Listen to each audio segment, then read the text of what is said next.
बातमी पुण्यातून पोलिसांनी आरोपींची वरात काढली आहे। येरवडा परिसरामध्ये मोक्कातून सुटलेल्या आरोपींची वरात काढण्यात आलेली आहे। मोक्कातील सुटलेल्या आरोपींची आणि त्याच्या साथीदारांची पोलिसांनी पुन्हा एकदा वरात काढली आहे।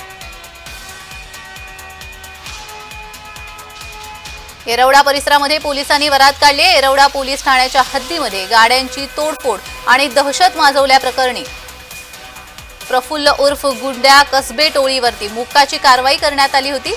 येरवडा कारागृहातून कसबे बाहेर पडला, त्याच्या समर्थकांनी वाहन फेरी काढली, ती सोशल मीडियावर प्रसारितही झाली। या प्रकरणी आता येरवडा पोलीस ठाण्यामध्ये नव्याने गुन्हा दाखल करण्यात आलाय।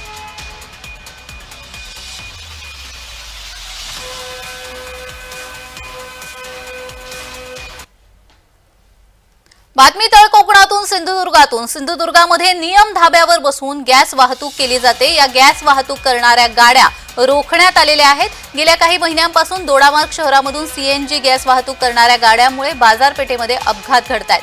गॅस वाहतूक करणाऱ्या 7 ते 8 गाड्या माटणे ते दोडामार्ग बांदा अशी गॅस वाहतूक करतायत। गॅस वाहतूक करताना संबंधित कंपनी आणि वाहन चालक नियमांचे पालन न करता सुसाट वेगाने गाड्या पळवतात। या गाड्यांना सुरक्षा सेफ्टी काहीच नसल्यामुळे दोडामार्गचे नगराध्यक्ष आणि भाजपाच्या कार्यकर्त्यांनी या गाड्या अडवून दोडामार्ग पोलिसांच्या ताब्यात दिल्यात।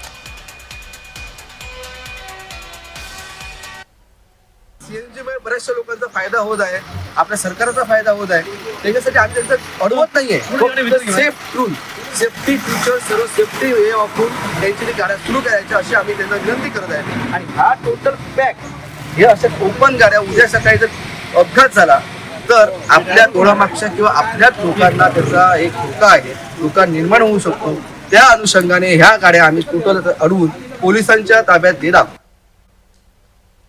पुढची बातमी ही सिंधुदुर्गातूनच आहे। आरोस दांडेली येथील माजी सरपंच कृष्णा पालियेकर यांच्या घराच्या अंगणामध्ये चक्क बिबट्याने हजेरी लावली। ही घटना काल रात्री घडली। हा प्रकार सीसीटीव्ही मध्ये कैद झालेला आहे, त्यामुळे परिसरामध्ये भीतीचं वातावरण पसरलंय। दरम्यान भर वस्तीत येणाऱ्या वन्य प्राण्यांना रोखण्यासाठी वन विभागाने योग्य ती खबरदारी घ्यावी अशी मागणी ग्रामस्थांकडून करण्यात आली आहे।